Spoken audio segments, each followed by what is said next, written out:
बंदी छोड़ सतगुरु रामपाल जी महाराज जी की जय हो। परमात्मा की सभी प्यारी आत्माओं को पवन दास का सत्साई। पुण्यात्माओं, आज परमेश्वर सतगुरु रामपाल जी महाराज जी ने अपने दास को निमित्त बनाकर जो वीडियो बनवाया है वो भगत समाज के लिए बहुत ही विशेष वीडियो है।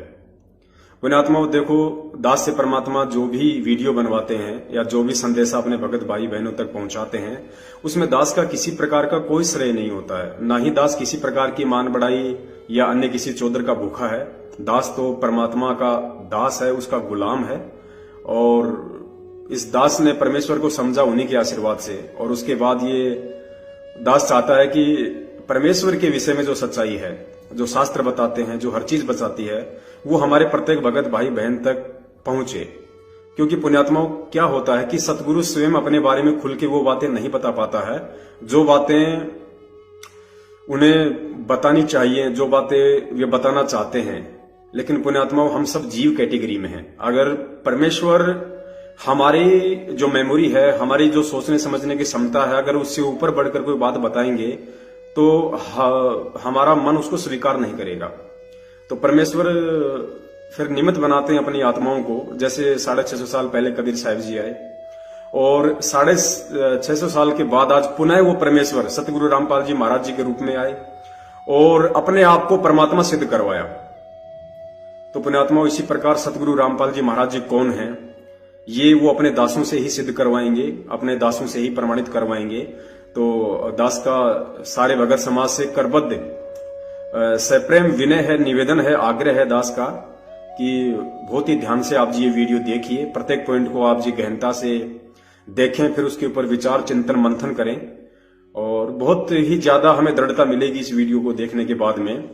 देखो पुण्यात्माओं, परमेश्वर कहते हैं कि जब तक हमें जरना नहीं होगा, भक्ति मार्ग पे एक तो गुरुजी ने निश्चय बताया, एक विश्वास बताया, फिर बताया जरना, कि जब तक हमें इस भक्ति मार्ग पे जरना ही नहीं होगा। जरना मतलब अपने सतगुरु के ऊपर पूर्णतः विश्वास कि वास्तव में यही साक्षात कबीर है, यही परमेश्वर है, केवल भिन्न रूप में यहाँ पे आया हुआ है। तो पुण्यात्माओं, तब तक हमारी उस सतगुरु के प्रति दृढ़ जो आस्था होती है वो नहीं बन पाएगी, चाहे हम कितनी भी बात करें। तो हृदय से हमें अपने सतगुरुदेव जी को पूर्ण परमेश्वर के रूप में देखना है, क्योंकि वो होते ही पूर्ण परमेश्वर हैं। तो अब दास ज्यादा बात नहीं करेगा, आप जी इस वीडियो को देखिए, उसके बाद परमेश्वर दया करें, सभी भाई बहनों तक ये संदेश पहुंचाने की कृपा करें। सत साहिब जय हो। बंदी छोड़ की बंदी छोड़ सतगुरु रामपाल जी महाराज जी की जय हो। सत साहिब बोलो सतगुरुदेव की जय हो। बंदी छोड़ सतगुरु रामपाल जी महाराज जी की जय हो। परमेश्वर की सभी प्यारी आत्माओं को पवन दास का सत साहिब। पुण्यात्माओं, भक्ति मार्ग पर भक्ति का दूसरा नाम विश्वास है। और यह विश्वास किसी और पर नहीं बल्कि उस परम सत्ता पर करना होता है जिसे सतगुरु कहा जाता है। कबीर साहिब जी भी हमें बार बार समझाते हैं कि कहें कबीर सुनो भाई साधो, मैं तो हूँ विश्वास में। उन्होंने कभी भी ये नहीं कहा कि कहे कबीर सुनो भाई साधो, मैं तो हूँ शतनाम और सारनाम में। क्योंकि ये सतनाम और सारनाम भी उसी समय अपना काम करना शुरू करते हैं जब हमें ये अटल विश्वास हो जाता है कि जिस सतगुरु ने मुझे यह अनमोल मंत्र दिया है वह मात्र एक गुरु या मेरी तरह हाड़ मांस युक्त शरीर वाला कोई व्यक्ति नहीं, बल्कि स्वयं कबीर परमात्मा है, जो देश काल और परिस्थितिवश भिन्न भिन्न रूप धारण करके काल लोक में प्रकट होते रहते हैं। और जो व्यक्ति यथार्थ 13वें कबीर पंथ में सतगुरु रामपाल जी महाराज जी का शिष्य होकर भी यदि अभी तक अपने सतगुरु को कबीर साहिब जी का अवतार या उनका भेजा हुआ कोई संत या प्रतिनिधि ही समझता है, तो उस भगत का सबसे बड़ा दुर्भाग्य होगा जो पारस के नजदीक आकर भी अपने आप को उसके साथ स्पर्श ना करके लोहे का लोहा ही रहा। दास विशेषकर सत्सेवक भाई बहनों से प्रार्थना करेगा कि पिछले 26 वर्षों से पूर्ण परमात्मा सतगुरु रामपाल जी महाराज जी ने जो आध्यात्मिक फसल बोई है, हम मेरठ सत्सेवक उस फसल के फल हैं। क्योंकि पूरे विश्व में सतगुरु रामपाल जी महाराज जी के लगभग 15 लाख के आसपास भक्तों में से यदि किसी ने ज्ञान आधार से उनको परमात्मा का भेजा हुआ कोई संत या प्रतिनिधि मानने के बजाय साक्षात कबीर परमात्मा के रूप में स्वीकार किया है, तो केवल मेरठ सत्सेवक हैं, अन्य कोई नहीं। क्योंकि सतलोक आश्रम मैनेजमेंट हरियाणा, संत रामपाल जी महाराज जी का परिवार, उनके कुछ उपदेशी रिश्तेदार और 70% वे भगत जो आज भी मूर्खतावश भक्ति मार्ग पर ज्ञान आधार से नहीं बल्कि एक दूसरे की देखा देखी में ही चल रहे हैं। ये लोग उन्हें कहते तो सतगुरु हैं, लेकिन सतगुरु की परिभाषा से अपरिचित हैं। यदि परिचित होते तो 2014 के बाद भूलकर भी कबीर प्रकट दिवस नहीं बल्कि 8 सितंबर के दिन वर्तमान के कबीर सतगुरु रामपाल जी महाराज जी का प्रकट दिवस अर्थात सतगुरु प्रकट दिवस ही मनाते। सतगुरु शब्द केवल इन लोगों के होठों तक सीमित है, दिल में नहीं उतरा।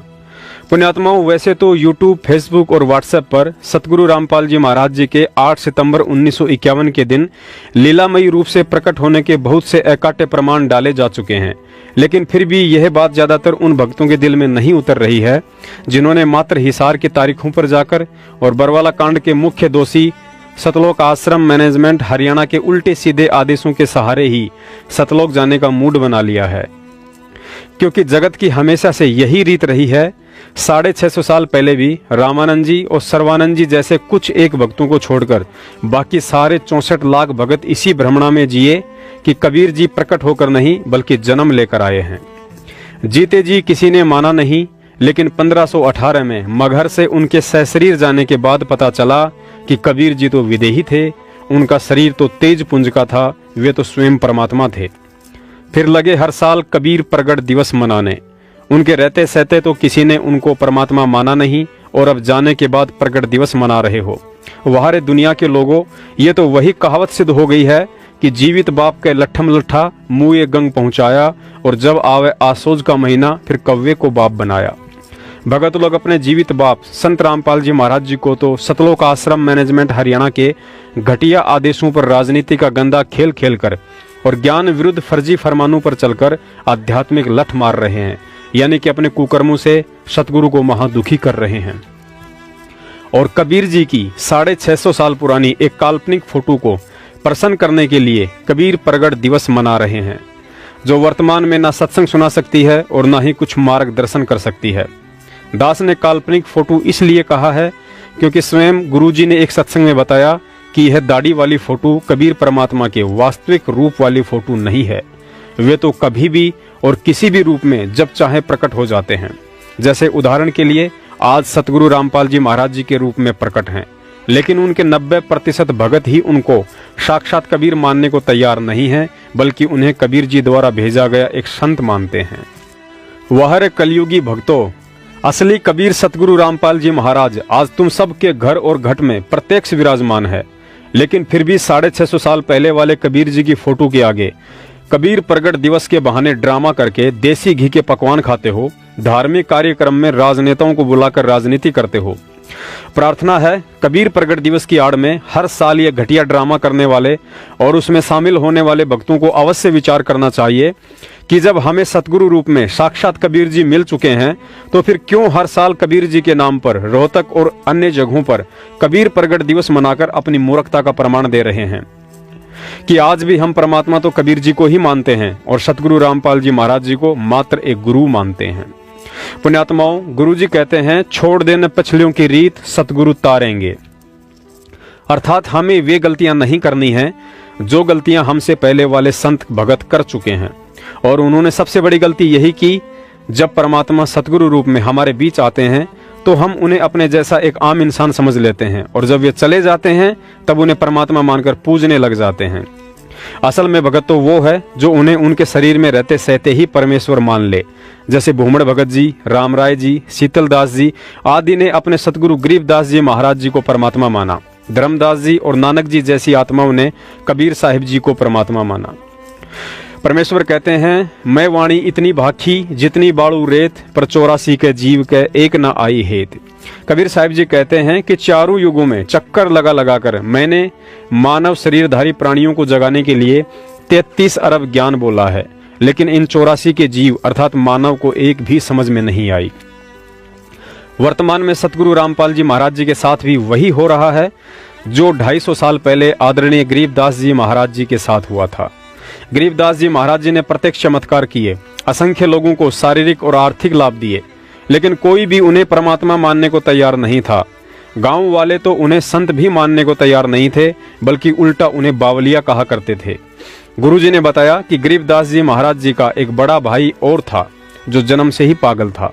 और दूसरी तरफ गरीबदास जी महाराज जी को भी लोग बावलिया अर्थात पागल इसलिए कहा करते थे क्योंकि उनके द्वारा बोली जाने वाली अमृतवाणियां गांव वालों के समझ में नहीं आती थी। लेकिन उनके शरीर त्यागने के बाद जब गांव वाले उनकी अस्थियां गंगा जी में प्रवाह करने के लिए शमशान घाट गए तो उस राख में उनकी अस्थियां नहीं मिली। तब गांव वालों को यकीन हुआ कि गरीबदास जी महाराज जी तो परमात्मा थे। उनका शरीर हमारी तरह हाड़ मांस का ना होकर तेज पुंज का था, वे तो विदेही थे। लेकिन फिर क्या फायदा होना था? फायदा तो तब था जब गरीबदास जी महाराज जी शरीर में थे, ज्ञान सुनाया करते थे, मंत्र दीक्षा दिया करते थे। अब जाने के बाद उनका छुड़ाने में मंदिर या मठ बनाकर उनकी महिमा का गुणगान करने से कोई फायदा नहीं होने वाला है। अब तो तभी फायदा है जब गरीबदास जी महाराज जी जैसा कोई पूर्ण तत्वदर्शी सतगुरु मिले जो मोक्ष मंत्र देने का अधिकारी हो। और आज वर्तमान में वह एकमात्र अधिकारी सतगुरु रामपाल जी महाराज जी हैं।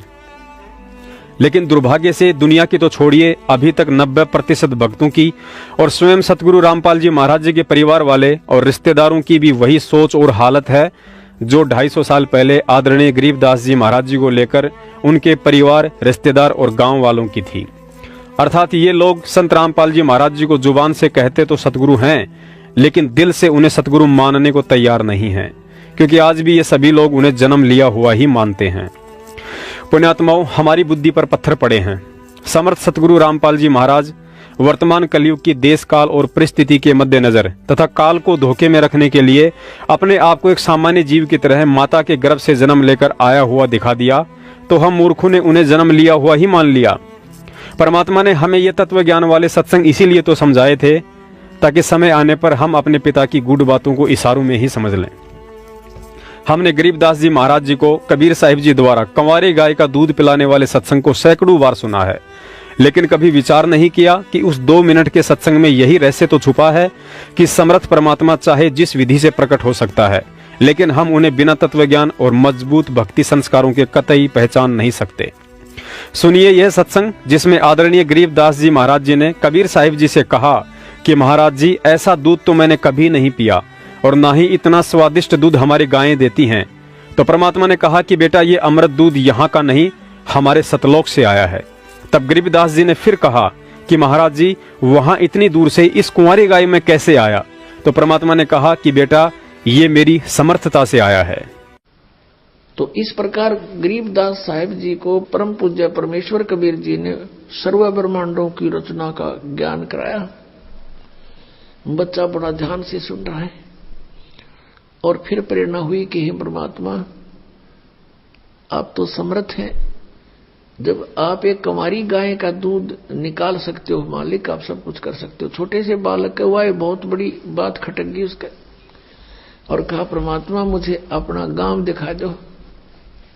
आप कहां से आए हो? मुझे भी ले चलो एक बार आपके गांव में। और गरीबदास साहिब जी ने पूछा कि हे प्रभु, ये इतना स्वादिष्ट दूध मैंने कभी नहीं पिया।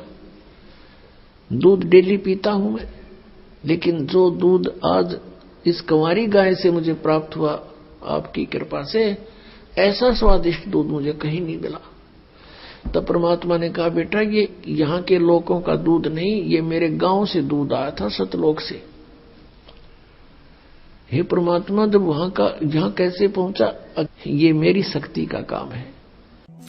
पुण्यात्माओं, जब तक हमें इतना भी विश्वास नहीं होगा कि सतगुरु रामपाल जी महाराज जी का शरीर हमारी तरह हाड़ मांस का नहीं बल्कि तेज पुंज का है, और जब तक हम कबीर साहिब जी की काल्पनिक फोटो का प्रकट दिवस मनाना छोड़कर वर्तमान के कबीर सतगुरु रामपाल जी महाराज जी का प्रकट दिवस नहीं मनाएंगे, तब तक तो हम एक भगत की श्रेणी में भी नहीं हैं। परमेश्वर गरीबदास जी महाराज जी भी आदरणीय बलराम जी के घर रानी माता के गर्भ वाली लीला से ही प्रकट हुए थे, लेकिन दुनिया को उनके जाने के बाद पता चला कि वे हम जीवों की तरह गर्भ से जन्म लेकर नहीं आए थे। आज भी स्थिति यही है, क्योंकि ठीक उसी तरह सतगुरु रामपाल जी महाराज जी भी आदरणीय भगत नंदराम जी की धर्मपत्नी इंद्रोमाई के गर्भ वाली लीला से ही प्रकट हुए हैं। जिस प्रकार अपनी समर्थता से परमात्मा ने सतलोक का अमृत दूध बिना बैल के संपर्क में आए एक कंवारी गाय के अंदर प्रकट करके उसके थनों के माध्यम से बाहर निकालकर स्वयं भी पिया और गरीबदास जी महाराज जी को भी पिलाया। जबकि हम सब जानते हैं कि यहाँ के विधान अनुसार चाहे जानवर हो या इंसान, मादा के गर्भ धारण किए बिना उसके स्तनों में दूध नहीं बन सकता है। लेकिन फिर भी समर्थ परमात्मा ने बिना गर्भ के उस बछिया के स्तनों में सतलोक का दूध प्रकट कर दिया। तो पुण्यात्माओं, क्या वह परमात्मा बिना किसी माँ और गर्भ के उस दूध की तरह स्वयं प्रकट नहीं हो सकता है? 1000 बार हो सकता है, लेकिन मूर्खों को तो संत रामपाल जी महाराज इंद्रो माई के गर्भ से जन्म लेकर ही आया हुआ दिखाई देगा, क्योंकि अभी तक उन लोगों ने काल एजेंट सतलोक आश्रम मैनेजमेंट का पल्लू छोड़कर सतगुरुदेव जी के तत्व ज्ञान का पल्लू नहीं पकड़ा है। पुण्यात्माओं, सतगुरुदेव जी ने एक सत्संग में बताया कि जब 650 साल पहले अर्जुन सर्जुन को पता चला कि लोगों के बहकावे में आकर गुरु को शिक्षा देने के कारण हम परीक्षा में फेल हो चुके हैं, तो दोनों ने उसी समय कहा कि परमात्मा इतना बता दो कि अब हमारा मोक्ष कब होगा। तो कबीर साहिब जी बोले, बेटा तुम्हारे इसी शरीर में मोक्ष कर दूंगा, और कहा आज से 250 साल बाद मैं दिल्ली के पास छुड़ाने गांव में जन्म लूंगा, और तुरंत बार कह दिया कि प्रकट होऊंगा। और ऊपर आप जी वीडियो में देख ही चुके हैं कि गरीबदास जी महाराज स्वयं कबीर परमात्मा थे तथा उनका तेजपुंज का शरीर था, लेकिन फिर भी उन्होंने काल को धोखा देने के लिए दुनिया के सामने एक शिशु रूप में गर्भ से प्रकट होने की लीला की। लेकिन वास्तव में वे रानी माता के गर्भ से बाहर नहीं आए, बल्कि वह क्रिया तो हम तुच्छ जीवों को दिखाई दे रही थी। यह लीला भी परमात्मा ने ठीक उसी तरह की जैसे काशी के भंडारे में सभी 9 लाख बैल और हजारों की संख्या में सेवादार जो कि सतलोक से आए थे, सब के सब जमीन से लगभग 1 फुट ऊपर चल रहे थे, लेकिन वहां भंडारा कर रहे 18 लाख लोगों में से किसी एक व्यक्ति का ध्यान भी परमात्मा ने उनके पैरों की तरफ नहीं जाने दिया। अतः ठीक इसी तरह आदरणीय गरीबदास जी महाराज रानी माता के गर्भ से और परम पूज्य सतगुरु रामपाल जी महाराज इंद्रो माता के गर्भ से हम जीवों को हमारी चरम दृष्टि से एक शिशु की भांति बाहर आते दिखाई पड़ते हैं, लेकिन वास्तव में वह परमात्मा उस शिशु वाले शरीर से पहले ही सूक्ष्म रूप में वहां प्रकट हो जाते हैं, और फिर काल को धोखे में रखकर उस शिशु वाले शरीर को आधार बनाकर एक लीलामयी जीवन जीते हैं, जिस उद्देश्य के लिए वे यहाँ आते हैं और उसे पूरा करते हैं। सुनिए ये छोटा सा सत्संग जिसमें अर्जुन सर्जुन को जब सौंपन आया तो उन्होंने भी यही कहा कि भाई बंदी छोड़ कबीर साहब छुड़ानी गांव में बलराम के घर पैदा हो चुके हैं, और दुनिया को जन्म लेकर आया हुआ दिखाई देने वाले उस कबीर परमात्मा ने गरीबदास जी महाराज के रूप में मात्र 3 दिन की आयु में ही अर्जुन सर्जुन को सारनाम देकर सतलोक भेज दिया था। अब 2 किताबार जा रहे थे, अर्जुन सर्जुन नाम के 2 शिष्य थे। वो बहुत विश्वास किया करते। जब काशी में आए तो सबने बोले रे तारे गुरु जी का दिखाओ चाल चरण। अर्जुन कर दिया उसने तो क्या कर दिया, एक वैश्या के गेल गल में डाल के और दारू पी कर घूमना करता होता घूमे था। हम कहाँ थे ना, मत फंसो इसके। उन्होंने बोला भाई देख लेंगे तो तसल्ली हो जाए ना, हम नहीं मान दे।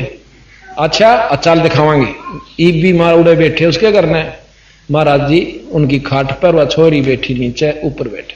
अब जी अर्जुन सर्जुन नो प्लातून की तरिया ने बोला गुरु जी कहां भाई, अकाड़ा नहीं बैठना चाहिए था आपने, खत्म उनका।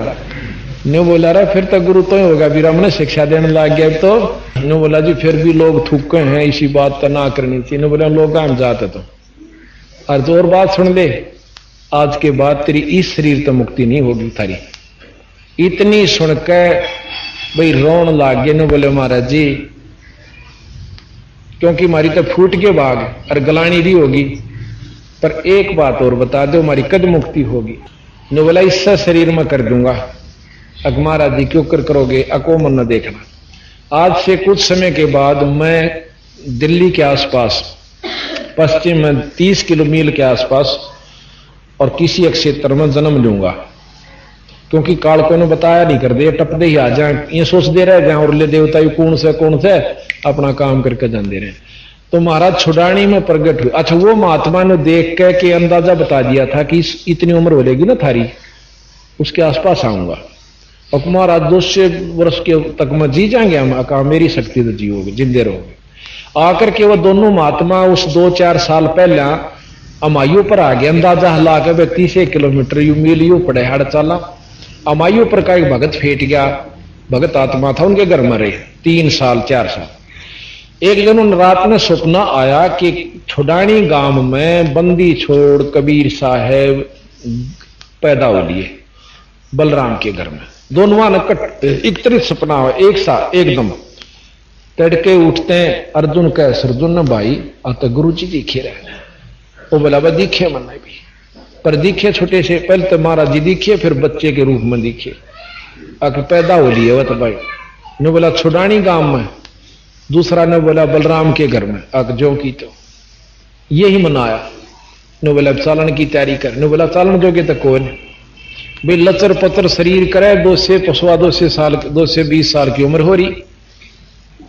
तो जिस भगत का रहा करते उसने हाथ जोड़ कर बोले भाई भगत जी तेरा शान मारे पानी भूल जा, बहुत सेवा करी, पर एक काम और कर देगा, अको कम करो, ये आखिरी दुख जाएंगे आप। हमने छुड़ानी गांव में छोड़ा, इब ओडे गामड़ा छुड़ानी कोई नहीं जाना था।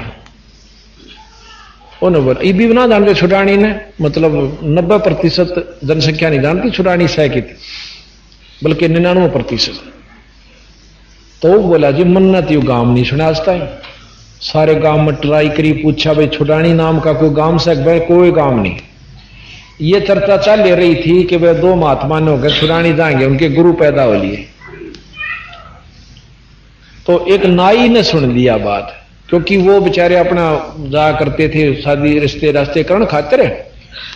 तो ने बोला भाई एक दिन मैं कबलाने ताऊं था, रास्ते में पड़े से उस तो थोड़ी हुरे ने दुलेड़ा के पास एक छोटा सा गांव से 50-40 घर से, और छुड़ानी से भाई रात नूड़े डटा था।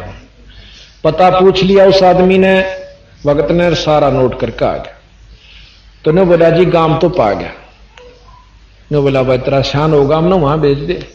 रेड़ू में बिठाए, नीचे गदले खरड़ बिछा के रात ने चाल बकते सांझे चाल पड़े, तैड़ के जा पहुंच गए। तो वहां जाकर के देखा, यानी 10 बजे ही पहुंचे। तो वहां पर पूछा भाई बलराम का घर की इच्छा है? अगजी वो महल से, बहुत बड़ा महल है, तो खंड रोया पड़ा महाराज का, बहुत बड़ा महल पुरानी ईंटों का, इतना सुंदर था उस समय। तो उसमें को 10 घर बन रहे हैं फोड़ फाड़ के, उनसे जो उन्होंने क्या बना रखे। नो बोला जी वो महल से सामने, वहां गए तो बाहर पौड़ी में महल से थोड़ा दूरी पे बलराम बैठे थे, उनके पिताजी। और रेड वाला ने बोला भाई आपके घर में चौधरी साहब है, ये 2 महाराज मिलना चाहो से। वो आ गया बाहर, आखा महाराज हुक्म करो। भाई कौन सो आप? अकमा बलराम सो। हाथ जोड़े उनको भी बलराम, उनके महाराज के पिताजी कि महाराज हम अपने गुरु के दर्शन करना चाहें। आपका गुरु किस है महाराज? कि आपके घर में, मेरे घर में अवकाल जो बच्चा पैदा हुआ है 3 दिन का हो रहा है, परसों जो पैदा हुआ। और गुरु आखा वो गुरु से हमारा ने बोला जी आप यहां पौड़ी में बैठो, मैं लड़के ने यहीं ले आऊंगा, आप पर चला भी नहीं जा सकता। हाथ जोड़ के न बोलो जोलम हो जाएगा। एक सजाते ही पारे सारा ना लाइयो, गलत जाएंगे कत आम चालेंगे। तो ने बोला जी चालन जोगे तो कोई ना, चाहे मर जा राम है जाएंगे उसके बारे में आगे। उड़ा माथा टेकेंगे। एक 2 या नो पकड़े, 2 या वो पकड़ा, उन लच ले गए बेचारे नो, किता पां टेक दे नो, टूटे टूटे से गोडे जाकर उस जहां माता रानी नाम था महाराज जी की माता जी का, जहां माता रानी और बच्चा महाराज बंदी छोड़ लेटे हुए थे, उस कमरे में जाकर और छोड़ दिए। इन्होंने बोले तुम बाहर हो जाओ, और बाकी बाहर नो कान ला कर सुने के बात हो रही है। महाराज रानी सुआदी नींद पे, और वो नो देखे नो खिड़कियां में देखें के बतलाव से बंदी छोड़ 3-7 दिन के बच्चे नो बोले अर्जुन सर्जुन, और वो लंबे पड़े मुंदे रोए। नो बोला जचगी था रहे, गुरु के प्रति विक्षेप नहीं आकर अगर जी बस भोग लिया हमने जितना भोगना था, बंदी छोड़, पापी जीव से बख्श दो। नो बोला आज के बाद परण कर लो, कभी भी गुरु के प्रति विक्षेप नहीं लाना। गुरु मानस कर जानते हुए नरकइये अंध, महादुखी संसार में अग यम के फल। नो बोला बैठे हो, महाराज की शक्ति तो वो एकदम नो बैठे हो। ने बोला नाम लो, उपदेश दिया, और भजन करो। भजन किया और जाओ मुक्त हो जाओगे। इतना कह के उसने ठाकर बलराम जी उनके पौड़ी में ले आए। 2-3 दिन वहां डटे, उसी समय शरीर त्याग कर सतलोक चले गए। पुण्यात्माओं, हम जीवों को समझ में तो आता है, लेकिन समय गुजर जाने के बाद, ताकि फिर हमारे हाथ कुछ ना लगे। पुण्यात्माओं, विचार करो, हमारे दादा गुरुजी स्वामी रामदेवानंद जी महाराज सांसारिक दृष्टि से अनपढ़ थे, अर्थात उन्होंने कभी भी गीता, वेद, कुरान, पुराण, कबीर सागर और ग्रंथ साहिब को नहीं पढ़ा था। तो जाहिर सी बात है उन्होंने अपने शिष्यों को भी ये ग्रंथ नहीं पढ़ाए होंगे।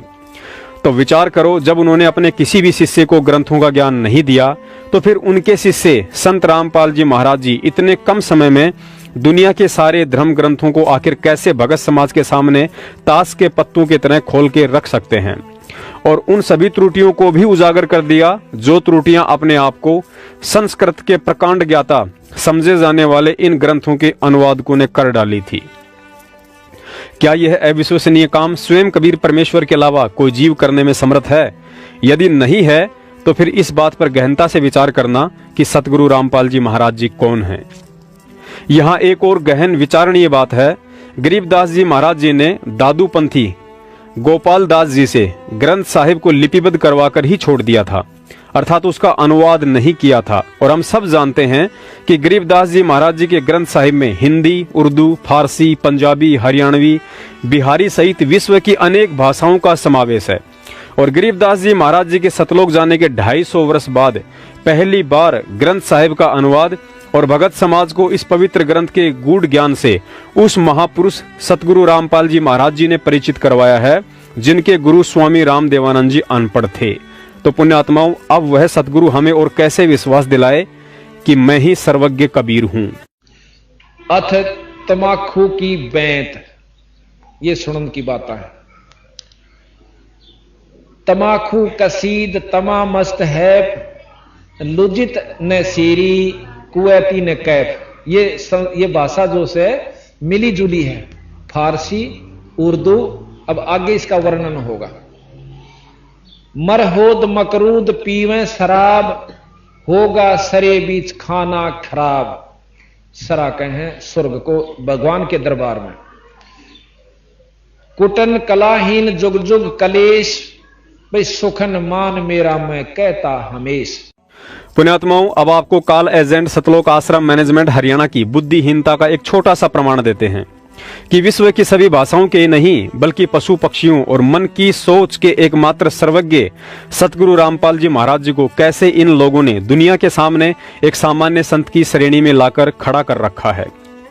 सतलोक आश्रम मैनेजमेंट हरियाणा ने सतगुरु रामपाल जी महाराज जी के बहुत से वीडियो सत्संगों पर कंप्यूटर से उनकी असली आवाज को हटाकर उनकी जगह अंग्रेजी भाषा में किसी अन्य व्यक्ति की आवाज लगाकर यह साबित कर दिया है कि ना ही तो संत रामपाल जी महाराज जी को अंग्रेजी आती है और ना ही वे अन्य देशों के लोगों को अपना ज्ञान समझाने में सक्षम हैं। देखिए इन कॉल एजेंटों की मनवस हरकत का एक छोटा सा नमूना। हम सुल्तानी नानक तारे दादू को उपदेश दिया, जाट जुलाहा भेद न पाया वो काशी माह कबीर हुआ। अनंत कोटि ब्रह्मांड का एक रति नहीं भार, सतगुरु पुरुष कबीर हैं कुल के सिरजनहार। Respected Nanak Ji had said, the speech that is written on page number 24 of Sri Guru Granth Sahib, एक श्वां दुई श्वानी नाल भलके बुकाई सदा ब्यार, कूड़ छूरा झूठा मरदार, धानक रूप रहा करतार। तेरा एक नाम तारे संसार, मैं एहो आस एहे आधार, धानक रूप रहा करतार। फाई सूरत मलूकी वेश, ए ठगवाड़ा ठगी देश, खरा से आना बहुता भारी, धानक रूप रहा Kartar. God Kabir had taken Nanak Ji to the true lok, after which the Almighty had left him near the banks of Bain river. After that, he had said that I am residing in Kashi and I am working as a weaver. Come there and I will give you Satnam. You will attain salvation by chanting Satnam only. Son, there is no other way to do so. So Nanak Ji, who used to work for a viceroy in Sultanpur, had quit his job and said, I'll work for the true Lord, after which he reached Banaras when he saw the Almighty working as a weaver just as he saw in the true lok. Then said, Fai Surat Maluki Vesh, ए ठगवाड़ा ठगी देश, खरा से आना बहुता भार, ये धानक रूप रहा Kartar. He said, it while crying, "In love, O innocent souls, look here. He is hiding himself. He is a fraud." धानक रूप रहा करतार। पुण्यात्माओं, अब तो आपको पक्का यकीन हो गया होगा कि सतगुरु शब्द केवल इन लोगों की जुबान तक ही सीमित है, हृदय में नहीं उतरा है। जबकि यथार्थ भक्ति बोध पुस्तक के अनुवाद में स्वयं सतगुरु रामपाल जी महाराज जी ने लिखा है कि अनुवादकर्ता इन दोनों भाषाओं का ज्ञाता है। पुण्यात्माओं, जब अनुवादकर्ता संत रामपाल जी महाराज दोनों भाषाओं अर्थात हिंदी और अंग्रेजी के ज्ञाता हैं, तो क्या समय आने पर जब जरूरत पड़ती तो क्या वे स्वयं अंग्रेजी भाषा में सत्संग नहीं कर सकते थे? अवश्य कर सकते हैं, लेकिन उस समय तक इन कॉल एजेंटों को इंतजार कहाँ। इन्होंने तो इन पुस्तकों के माध्यम से धर्म को धंधा जो बनाना था। पुण्यात्माओं, जब हम सतसेवक सतगुरु रामपाल जी महाराज जी के स्वयं कबीर साहिब होने के विषय में चर्चा करते हैं तो कुछ भगत भाई बहन अज्ञानतावश कह देते हैं कि संत रामपाल जी महाराज को आध्यात्मिक ज्ञान तो 1988 में स्वामी रामदेवानंद जी महाराज से नाम उपदेश लेने के बाद हुआ था। उससे पहले तो वे एक सामान्य व्यक्ति की तरह थे। पुण्यात्माओं, विचार करो, यही सोच आज भी आदरणीय गरीबदास जी महाराज जी के विषय में भगत समाज की है। वे कहते हैं कि गरीबदास जी महाराज जी को परमात्मा का ज्ञान उस समय हुआ था जब कबीर परमात्मा उन्हें 10 साल की उम्र में छुड़ाने के खेतों से सतलोक लेकर गए थे। उससे पहले वे एक सामान्य बच्चे की तरह थे। पुण्यात्माओं, यही तो ज्ञान का टोटा है। यदि गरीबदास जी महाराज 10 साल के बाद ही ज्ञानी बने थे तो फिर 3 दिन की आयु में अर्जुन सर्जुन को सारनाम देकर सतलोक किसने भेजा था? पुण्यात्माओं, अगर अभी भी समझ में नहीं आया कि सतगुरु रामपाल जी महाराज जी कौन हैं, तो फिर यह भी पक्का समझ लेना कि वह आत्मा असंख्य जन्म सतलोक के दर्शन नहीं कर सकती है। पुण्यात्माओं, यदि भक्ति पर सतगुरु देव जी के हिसार जेल से आने तक जीवित रहना है तो इस बात को अपने दिलो दिमाग से निकाल देना कि आप कॉल एजेंट सतलोक आश्रम मैनेजमेंट हरियाणा की मनवश ज्ञान विरुद्ध हरकतों के साथ रह सकते हैं। मैनेजमेंट आपको एक न एक दिन ऐसे मोड़ पर ला छोड़ेगा जहां आपकी हालत धोबी के कुत्ते से भी बुरी हो सकती है। जैसे कि हाल ही इसार तारीख पर जा रहे महाराष्ट्र के 13 भक्तों की भयंकर एक्सीडेंट में दर्दनाक अकाल मृत्यु हुई है। घर वालों के उनकी लाश भी समझ में नहीं आई, कईयों का तो सिर भी धड़ से अलग हो गया था।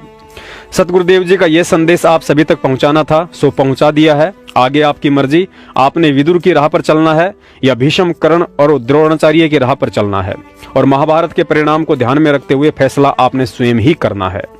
सत साहेब।